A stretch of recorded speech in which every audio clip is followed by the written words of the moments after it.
Njengamanje silapha eKliptown njoba sila eKliptown simarch and march sithi abantu bokufika mabahambe babuyele endaweni zakubo bazobuya babuye sebebuya kahle ngamaphepha aright ngezinto eziqondile yilokho nje bahlangene sisowethu la Soweto yonke ihlangene njoba ihlangene iSoweto yonke la amahostela onke ahlangene umphakathi wonke uhlangene sithi ngazwilinye abokufika abahambe bashayisa ngomoya sobuye sibabone.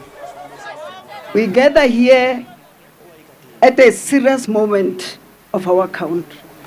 In the past weeks, we have seen messages circulating on social media, in WhatsApp groups, and on street corners, demanding that foreign nationals who are in the country illegally must leave by the end of this month. No one has the right to threaten or harm another person.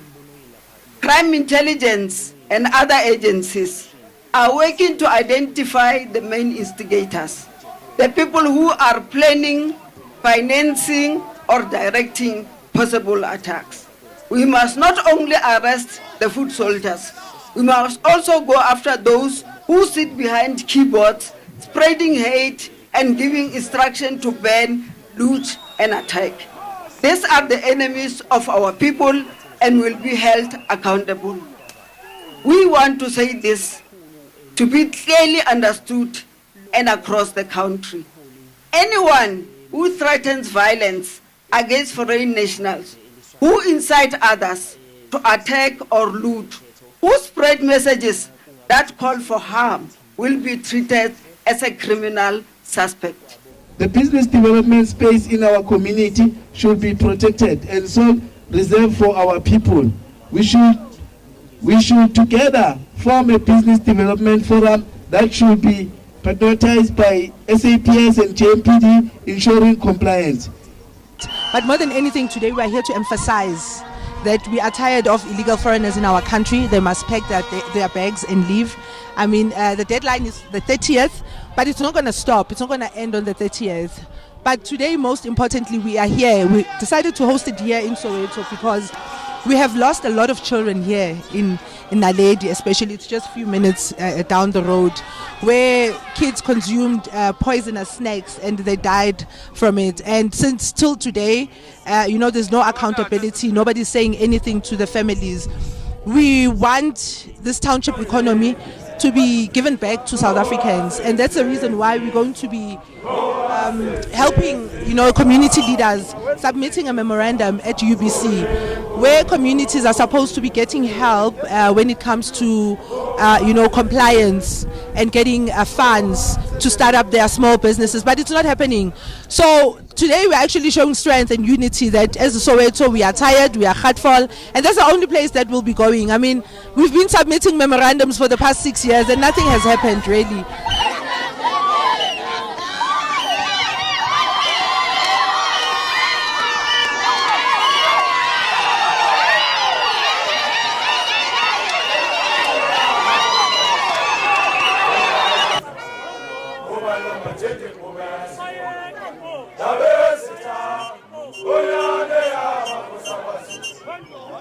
South Africans at large, ukuthi lento it's not anyway about displaying arrogance or power necessarily. We want to make sure that at the end of the day, wonke umuntu umeet the vision, the mission and the objective. Ukuthi if ever there's anyone nayo waziyo ukuthi angikho right, neBhayibheli lithi mawuzwa ngathi uyagula, biza amalungu ebandla akukhulekela. Abanye kuzomela benze njani? Umuntu akagezise kangaphi, ugeza la usuka khona mawuye emngcwabeni or uya kuphi. So kuzomela ukuthi benze njani ukuyilungisa lento siyifaka ifilter because sizokwazi ukubona ukuthi igovernment yithi or yibo. Today it's not merely a ceremonial gathering. It is a demonstration of the state's readiness, capability, control, and determination to maintain peace, stability, and the rule of law throughout the country, as it has been reiterated by the speakers before me. The deployment of these multidisciplinary forces sends a clear message that government is prepared, is coordinated, and committed to protecting the rights and safety of all who live in it. The gathering before us is a demonstration of the collective strength, unity, and preparedness of the security cluster to fulfill its constitutional obligations.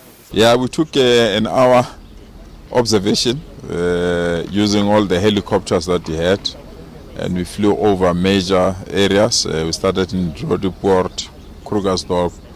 We flew over Johannesburg. We went to the eastern Ekurhuleni, Katlehong, and flew back around this area. As you deploy across the country ahead of the planned demonstrations on 30 June, we wish to remind you that South Africans are relying on you. Communities are looking for you for safety, stability, and reassurance. Place the people of South Africa first in everything you do. We must protect the constitutional rights of all people, including the right to peaceful protest and lawful assembly.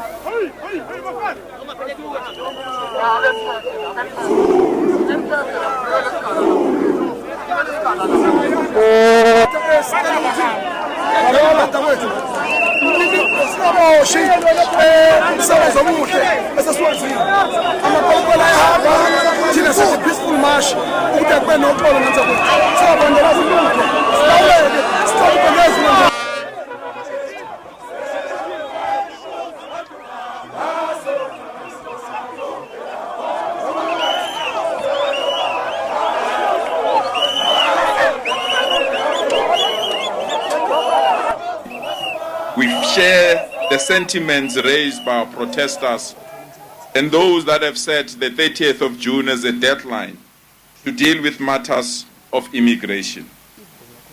What we are against is those who want to hijack the genuine concerns of protesters to attack or destroy property. What we are against is those that want to hide behind protesters to do everything that is against the constitution of our country. But remain grateful to law enforcement agencies for the sacrifice and the commitment you are demonstrating today to defend the constitution of our country and to ensure that our country remains peaceful.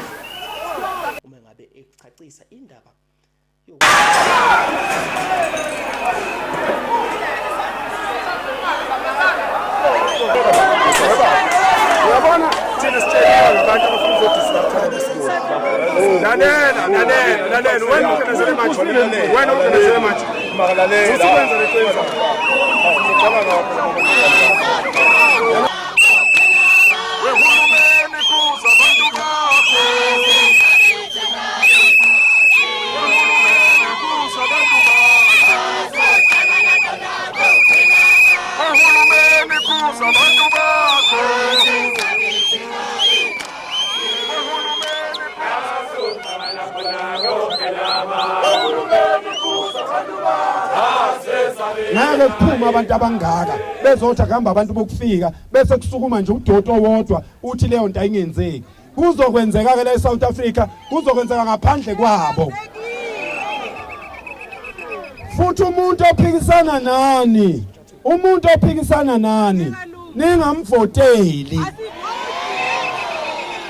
Umuntu ophikisana nani nje ningamvoteli. Awukwazi anikwazi wensizwa anikwazi ukungibeka ngibe umdidiyeli bese ngihlulwa ukulalela nina. Ngingumdidiyeli mina. Yonke le ndlela bengihambe ngilalela nina, ngimkhuze ngibuye nginilalele, ngimkhuze ngibuye nginilalele. Ama politicians awayeka ucabanga ukuthi angoSuperman.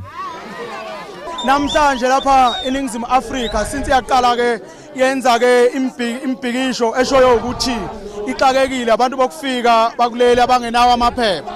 Ngakho ke nayizolo njengoba usho nje kade sikhona ke emsasazi khona lapha eMlonga sambisa imemorandum akukuningi esikushona namhlanje saqhubekela sigcine khona izolo lapho khona umphakathi waseNingizimu Afrika phecelezi ke walapha ke Soweto ngokubumbana njengoba ubona uzoba lana usemncane lo ubonayo uzoba mningi kakhulu ngokubumbana ngegama elilodwa sithi abantu bokufika kuleli abangenawo ama document cha akabethi ukuthi gudlu basitethele kancane babuyele ngasemazweni abo. Ngiselapha ngoba ngiyazi ukukhona nina ningamadoda lenizwe liyolunga ngani. We have our stakeholders, we have eyes and ears in the sky, on the ground, and we are happy with what we have seen. It's relatively quiet, and we hope it will stay this way. Go to work, go to school, go to church, go everywhere you want to go. Security forces are on the ground, law enforcement is on the ground. There is nothing to fear. We will maintain law and order and ensure that all the residents, citizens, everyone is happy. It's a normal day.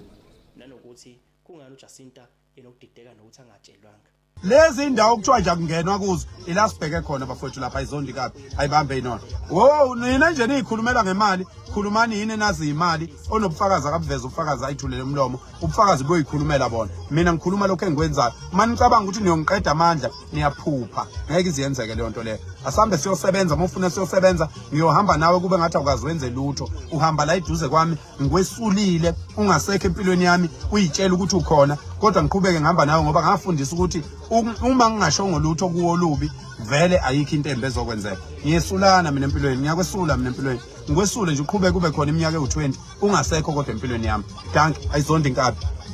Dicelela abantu phansi wena isona siphiwo sakho wasiphiwa uNkulunkulu leso ilona afa oyolishiyela abazali bakho okukhulumile kwalalelwa umkhathi ngeke ukushintshe ngisho ungabhala phansi la uphinde ukusule beza abantu bengabi nakho kodwa ngifuna wazi ukuthi okukhulumile ngamanga ngomuntu onedlozi njengami umuntu onomsamo ophilayo njengami kufanele wazi ukuthi lokho kuyokulandela ngomkhathi not ngalezi zinto ezibhalwe phansi kuyokulandela kungasaboni umuntu kodwa kuyokulandela ngoba mina ngiphilela iqiniso phambi kaThixo akekho umuntu engake ngahlangana naye ngaphambanisa ukukhuluma naye akekho umuntu engahlangana naye ngemukela imali yokuthi akuyekwe lezi zinto ezenziwayo ngakho ke uyozama uzuyeke ukungcolisa ngeke uzulithola ichashaza ukube ninayo into ephilayo ngabe kade ninikezile abantu ngoba niyakwazi ezinye izinto ukuyikhipha izondi kaba ibambe khona ngiyabonga nina benkosi ulamla kanjani ziyabuya ingoma siyayikhipha futhi sizonikhiphela lezi ingoma okhanjwa ngazo la emamashini zizophuma zibe izingoma ezitholakalayo senzele izingane zethu zazi ukuthi lezi ingoma yizo ngaphandle kweingoma zomzabalazo sathatha ingoma zezinsizwa ezafudumeza wonke umuntu zaze zafudumeza ngisho odadewethu bahlabelela lezi ingoma manje ngoba izona ingoma ezizoletha ushintsho lezi zemzabalazo enizaziyo baba we ayikaze isize umuntu ziyehlukanisana yekani ukwehlukanisana izondi inkaba ibambe